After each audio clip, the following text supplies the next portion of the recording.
ଷষ্ଠ ଶ୍ରେଣୀ ସମାପ୍ତି ସୂଚକ ମୂଲ୍ୟାୟନ 2024 ପ୍ରଶ୍ନପତ୍ର ଯାହାକି ଅଲସ୍ତାର ଆପଣମାନେ ଦେଖିପାରିବେ।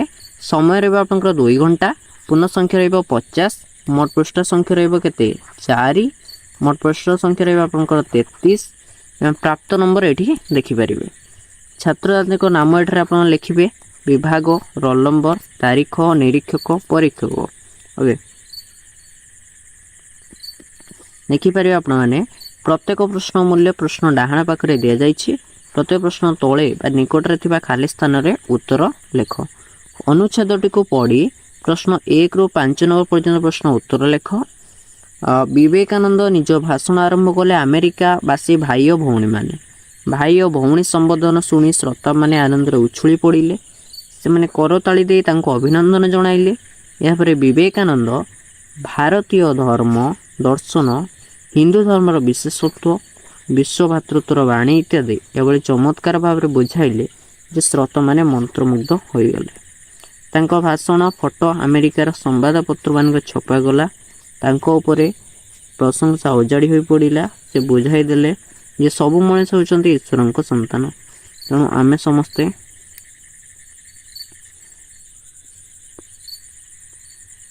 ତେଣୁ ଆମେ ସମସ୍ତେ ଭାଇ ଭାଇ, ମାନବ ସେବା ହିଁ ଈଶ୍ୱରଙ୍କ ସେବା।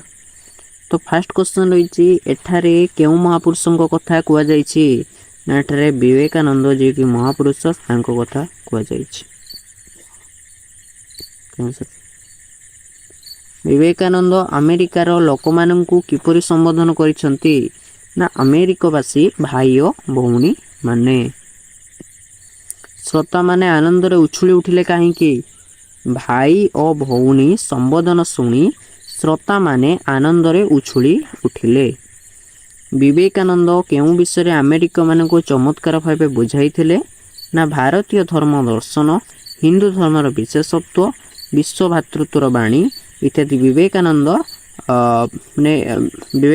ଏହି ବିଷୟରେ ଆମେରିକମାନଙ୍କୁ ଚମତ୍କାର ଭାବରେ ବୁଝାଇଥିଲେ। ମାନବର ସେବାକୁ କାହା ସହିତ ତୁଳନା କରାଯାଇଛି? ମାନବର ସେବାକୁ ଈଶ୍ୱରଙ୍କ ସେବା ସହିତ ତୁଳନା କରାଯାଇଛି। ଓକେ, ନେକ୍ସଟ କ୍ୱେଶ୍ଚନ୍ ଦେଖିବା। ନେକ୍ସଟ କ୍ୱେଶ୍ଚନ୍ ରହିଛି, ଦେଖନ୍ତୁ,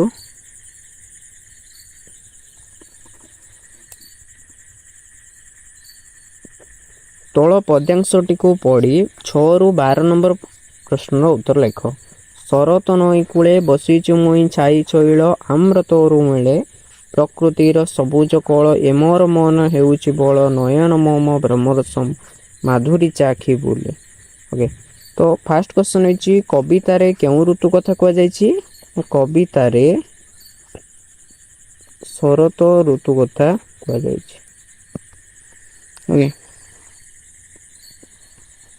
7 ନମ୍ବର କ୍ୱେଶ୍ଚନ୍ ହେଉଛି, ନଈ କୂଳରେ କିଏ ବସିଛନ୍ତି? ନା ନଈ କୂଳରେ କବି ବସିଛନ୍ତି। 8 ନମ୍ବର କ୍ୱେଶ୍ଚନ୍ ରହିଛି, ନଈ କୂଳରେ କେଉଁ ଗଛ ଅଛି ବୋଲି ତୁମେ ଜାଣିଛ? ନଈ କୂଳରେ ଆମ୍ବ ଗଛ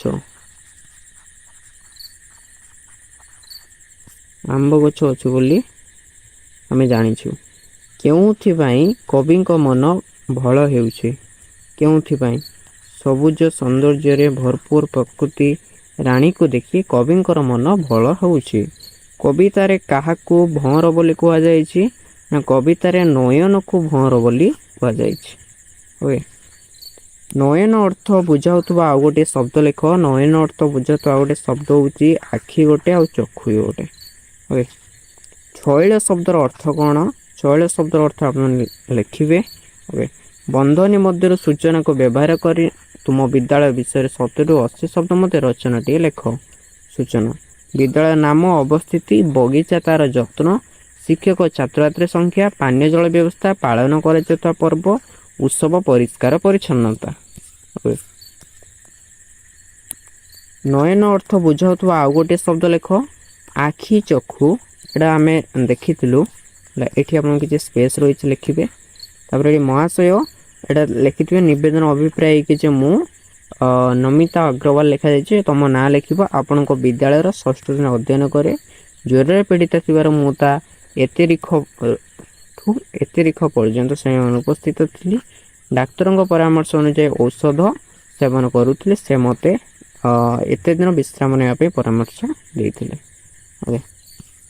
नेक्स्ट क्वेश्चन देखिबा पृथ्वी रवि तेजग्रासे तापित थिला अष्टमासे उक्त पद को निज भाषा रे दुईटी वाक्य रे बुझाई लेख पृथ्वी को सूर्यंकर तेज ग्रास करिथिला सेथिबाई 8 मास धरी पृथ्वी उत्तप्त थिला एति थिला आपनकर आंसर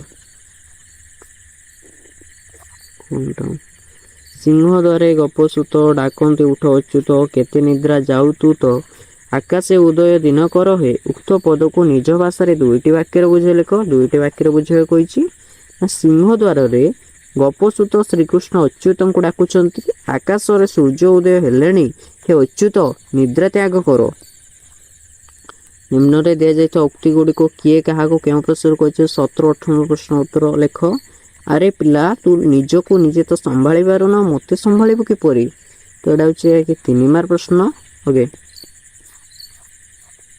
निम्न रे दिया जाइता उक्ति को किए कहा केउ प्रश्न कहছে 17 18 नंबर प्रश्न उत्तर लेख अरे पिला तू निज को निजे संभाली पार ना मते संभालिबो किपरि 8 नंबर क्वेश्चन जे चिन्ही पारु नांती मु पर आपनकर से ब्रह्मचारी मुई आपण करुणा मु आज लेफ्टिनेंट पदवी रे नियुक्त होई परिछि 19 नंबर क्वेश्चन जी श्रीजुक्त महांती आम विद्यालय प्रधान शिक्षक अटंती एही उत्तर पाइबा प्रश्नटी प्रस्तुत करो ना तुम विद्यालय रे किए प्रधान शिक्षक अटंती लिखि पारिबो तुम विद्यालय प्रधान शिक्षक नाम कौन वाल्मीकि वाल्मीकि वाल्मीकि ए शब्द को मते निर्भुल शब्दटी बाछि लेखो वाल्मीकि एटा आंसर हे ठीक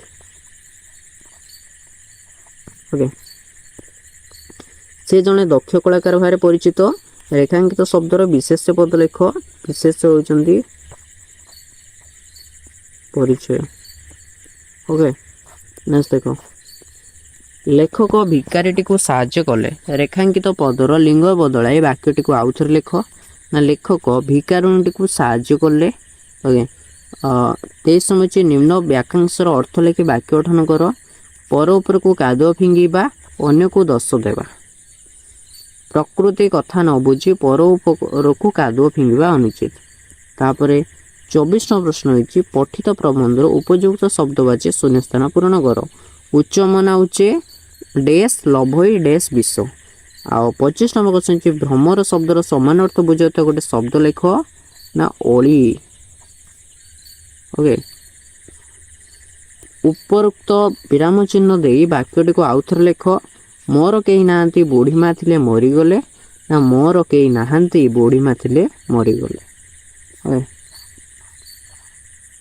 27 नंबर छि बगटी नई कूल मौन हो बसी रेखांकित पदटी को गद्य रूप में बदलाई वाक्यटी को आउथर लेख ना बगटी नई कूल मौन हो बसी भारत रे माता मोर पितामही किंतु उत्कल मोर जननी वाक्यटी रे थिबा अव्यय पदटी को लेख किंतु अव्यय होछि कोन किंतु